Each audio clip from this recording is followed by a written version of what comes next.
tsikirena ngamba tsisy anampy ifapetsaka tsy nilazako anao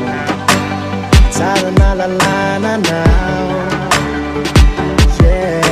karaha hoe tsy de mpikinonao anao zao tsy mahay miteny tsy mahay zao sy zao kely izay vita natao famba natolotro anao Nyangam Kisora mba mantali Designer queen la tsakambali Naona la uvana fiti Tibani jumpa zay quadran Situmbi na fala samagani Anaru kami suku magi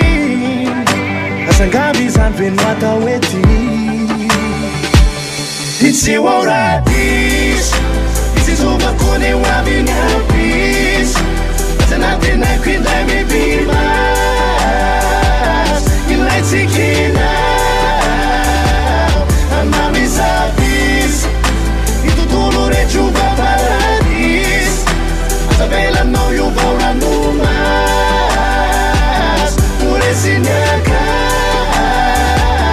Ngavi fati Jenole mato kisa quatro zay tsy mbana matika rano faniriko anidinao lasa vadiko tiako tsika iaraka fa tsy namana fotsy nandramantrao araiko atramo fofo aza lavina feloy aloze ato boko ianao raha toko efa aiko fa tsy mana tompo ka miangavy aza lavina le fangatako aza velanao nofo le fasambarako tsy haiko ze ao an-tsainao fa nenalo ny saiko tsy mety mitombony fitiavana nomenao atramizay fofity sompitsombony ka lazao zay tena marina nao amponao ntiako fatariny hoe tena izy ve sasangisangana ampiakama refenao le mody misariny fa zalo de babo irikotsika mba en couple atramizay nalalako anao zay zatra trankoty fototry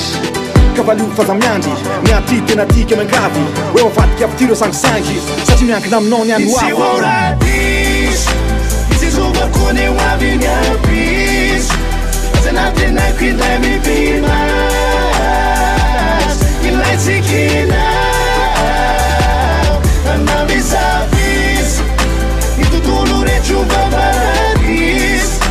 Atabela no you baura no mas Puresi nyakas Ngavi fati Agny aminao an'le fitiavana misy ny fiainana norma eno zany foko midoboka sady mitapy aminao no miporona nitavany rivo atazanona ohatry ny anjely le mampanonofy mifeo andry amin'ny alina atao tsy mijanona mandrotsirotry de lazaiko amindry androany lasa endrana be mifivany enao taonandray ao akamany efa le fisainako totsy am'zany efa babonindry zao ny foko ka ialako tsy indra hoe atsoko filay fity tsy mitsa amy tombo madio tsy mitapoka tsy misy